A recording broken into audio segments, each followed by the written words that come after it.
ఓం శ్రీ గురుభ్యో నమః. శ్రీమాత్రే నమః. అందరికీ నమస్కారం అండి. ఈరోజు ఒక అద్భుతమైనటువంటి సాధన విధానాన్ని నేను మీకు తెలియజేస్తాను. ప్రస్తుతం ఉన్న రోజుల్లో చాలామంది బాధపడే ప్రధాన సమస్య ఏంటయ్యా అంటే ఆరోగ్యం. ఈ రోజున చాలామంది ఆరోగ్య సమస్యలతో ఇబ్బంది పడుతున్నారు.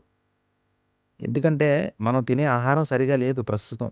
రకరకాలైనటువంటి రోగాలు, రుజునాలతో ఎంతోమంది ఇబ్బంది పడుతున్నారు. ఈ రోజున ఉన్న ఆహార నియమాలు మరియు మనం తినే ఆహారం వల్ల ఎన్నో ఇబ్బందులు గురవుతున్నారు. పోనీ సరే, ఆరోగ్యం బావుంది అంటే మనశ్శాంతి లేదు. డబ్బులుంటాయి, మనశ్శాంతి ఉండదు. డబ్బులుండి, ఆరోగ్యం ఉండి అన్నీ మనశ్శాంతి లేకుండా ఎంతోమంది బాధపడుతున్నారు. లేనిపోయినటువంటి గొడవలు, ఇబ్బందులతో ఉంటున్నారనమాట. ఎంతోమంది బాధపడుతున్నారు. కొంతమందైతే కొన్ని కొన్ని సమస్యలు ఎవరికీ చెప్పుకోలేనంత విధంగా ఇబ్బంది పడుతున్నారు. వాటన్నిటి నుండి బయటపడడానికి ఒక మంచి సాధన ఉందండి. ఆ సాధన ఏమిటయ్యా అంటే చంద్రకాళి అమ్మవారు.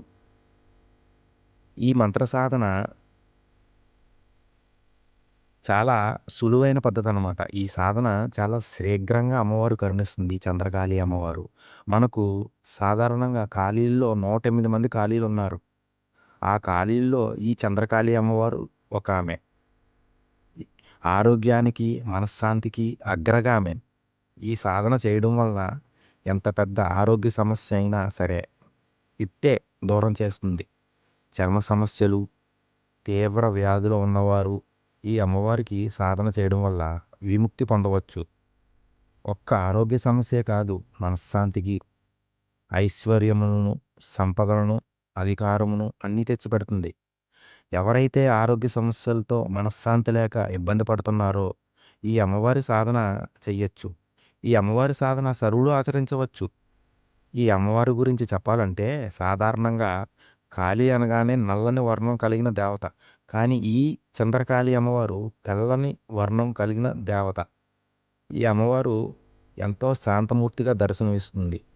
ఇప్పుడు ఈ చంద్రకాళి అమ్మవారి సాధన విషయంకొస్తే ఎవరైతే ఈ సాధన చెయ్యాలి అనుకుంటున్నారో మొదట వారికి గురి కలిగినటువంటి గురువుని సంప్రదించి వారి దగ్గర నుంచి మంత్రం ఉపదేశం తీసుకోవాలన్నమాట. ఈ గురువు నుంచి మంత్రం ఉపదేశం తీసుకుంటేనే కొంచెం వేగవంతమైనటువంటి ఫలితాలొస్తాయి. చెయ్యొచ్చు. కానీ గురువు నుంచి తీసుకోవడం మంచిది. సాధన మొదలుపెట్టాలి. గురువు నుంచి మంత్రం తీసుకొని సాధన మొదలుపెట్టాలన్నమాట. చంద్రకాళి అమ్మవారి చిత్రపటం సంపాదించాలి. ఈ సాధన మొత్తం రాత్రి సమయంలో ఆచరించాల్సినటువంటి సాధనే ఇది.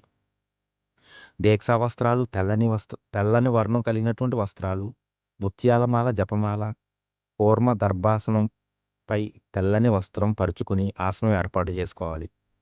కనీసం 21 రోజులు లేదా 41 రోజులు దీక్ష తీసుకొని 1,00,000 పురస్చరణ చేయాలి.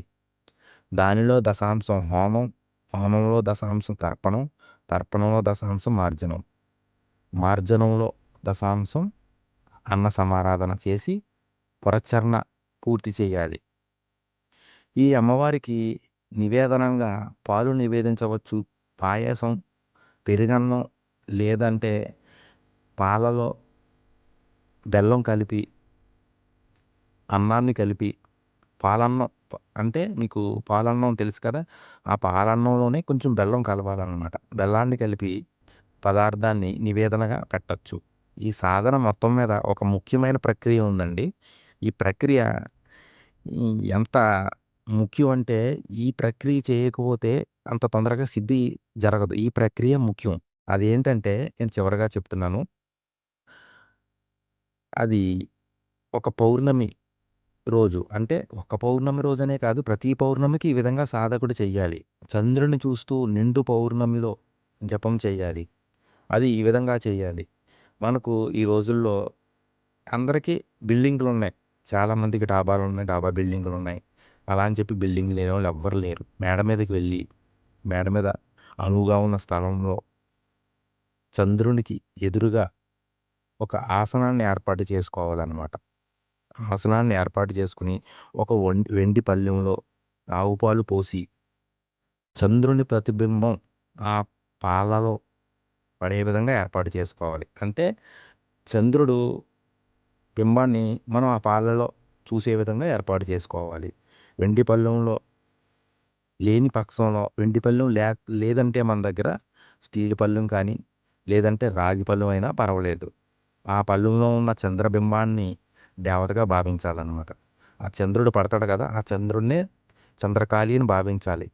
దీపారాధన చేసి, పంచోపచార పూజ పూర్తి చేసి, పాలు లేదంటే పాయాసాన్ని నివేదన చేసి జపాన్ని మొదలుపెట్టాలి.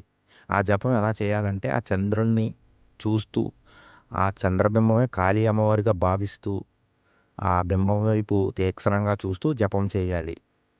ఈ విధంగా జపం చేయడం వల్ల చాలా వేగవంతమైనటువంటి ఫలితాలొస్తాయి. ఈ చంద్రబింబం చూస్తూ జపం చేయాలన్నమాట.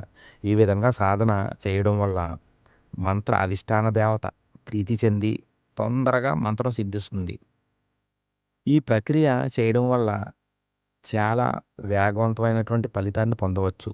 ఈ విధంగా చేస్తే తీవ్రమైనటువంటి ఆరోగ్య సమస్యల నుండి విముక్తి పొందవచ్చు. మనశ్శాంతి లభిస్తుంది. సాధకుడికి ఐశ్వర్యాన్ని, సంపదని అన్నీ తెచ్చిపెడుతుందనమాట. ఈ వెండి పళ్ళెంలో పాలు పోసి చంద్రుని చూస్తూ జపం ఆచరించడం వల్ల కొంతకాలానికి దేవతా దర్శనం కూడా లభిస్తుంది. దేవతే ఆ పళ్ళెంలో కనిపిస్తుందనమాట. ఈ విధానంలో సాధన చేసి ఎంతోమంది దేవత దర్శనం పొందారు. ప్రస్తుతం ఉన్నారు కూడా. ఆరోగ్యం, సిరి సంపదలతో సుఖంగా జీవిస్తున్నారు. ఎవరైతే ఆరోగ్య ఇబ్బందులతో బాధపడుతున్నారో ఈ చంద్రకాళి అమ్మవారు సాధన చేసి తరిస్తారని భావిస్తూ సర్వే జనా సుఖినో భవంతు. ఓం శ్రీ గురుభ్యో నమః. శ్రీమాత్రే నమః.